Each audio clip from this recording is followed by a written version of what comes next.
6 மாதம் கம்ப்ளீட் ஆன என்னோட பேபிக்கு நான் கொடுத்த ஈஸி அண்ட் ஹெல்த்தியான கஞ்சி மாவு எப்படி பண்ணுறதுன்னு பார்த்துடலாமா?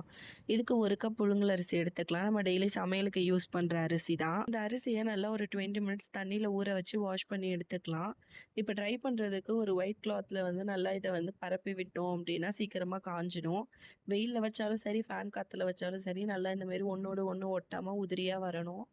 அந்த அளவுக்கு வரைக்கும் காய விட்டு எடுத்துக்கலாம். பற்ற வச்சு பேனில் நம்ம காய வச்ச அரிசியை போட்டு நல்லா கோல்டன் ப்ரௌன் வர வரைக்கும் வறுத்து எடுத்துக்கலாம்.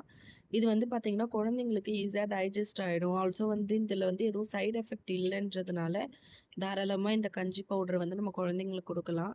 இப்போ பார்த்திங்கன்னா இந்த மாதிரி கோல்டன் ப்ரௌன் ஆனதை வந்து ஒரு மிக்ஸி ஜாரில் மாற்றி நல்லா ஃபைன் பவுடராக அரைச்சிக்கணும். அப்படியே கண்டெய்னரில் ஸ்டோர் பண்ணாமல் ஜல்லடையில் போட்டு ஜலிச்சு இந்த பவுடரை வந்து நம்ம ஒரு பாக்ஸில் போட்டு ஸ்டோர் பண்ணிக்கலாம். அதே பேனில் நான் வந்து 1 கப் வந்து பொட்டுக்கடலை எடுத்துக்கிறேன். இதுவுமே நல்லா கோல்டன் ப்ரௌன் வர வரைக்கும் வறுத்து எடுத்துப்போம். இது வந்து பார்த்திங்கன்னா குழந்தைங்களுக்கு வந்து வெயிட்லாம் நல்லா கெயின் பண்ணுறதுக்கு ஹெல்ப்ஃபுல்லாக இருக்கும். அதனால் 2 பவுடரையுமே சேர்த்து மிக்ஸ் பண்ணி நம்ம கஞ்சி வச்சு கொடுக்கலாம். பேபிஸ்க்கும் ரொம்ப ஹெல்த்தியாக இருக்கும். இப்போ பார்த்திங்கன்னா நல்லா கோல்டன் ப்ரௌன் ஆகிடுச்சு. ஒரு பிளேட்டில் கொட்டி நல்லா ஆற வச்சு ஒரு மிக்ஸி ஜாரில் போட்டு ஃபைன் பவுடராக அரைச்சி எடுத்துப்போம். இந்த மாதிரி பார்த்திங்கன்னா நல்லா வந்து பவுடராக வந்த பிறகு ஜலிச்சு நம்ம ஒரு பாக்ஸில் போட்டு ஸ்டோர் பண்ணி எடுத்துக்கலாம். இது வந்து பார்த்திங்கன்னா குழந்தைங்களுக்கு வந்து நம்ம எப்போ தேவையோ 2த்துலேயுமே ஒரு ஸ்பூன் போட்டோ, இல்லை அரிசி மாவு 1 ஸ்பூன் போடுறீங்க அப்படின்னா பொட்டுக்கடலை மாவு 1/2 ஸ்பூன் போட்டு கஞ்சி வச்சுக்கலாம். இந்த கஞ்சி எப்படி பண்ணணுன்றதை நான் நெக்ஸ்ட் வீடியோவில் சொல்கிறேன். தேங்க்யூ.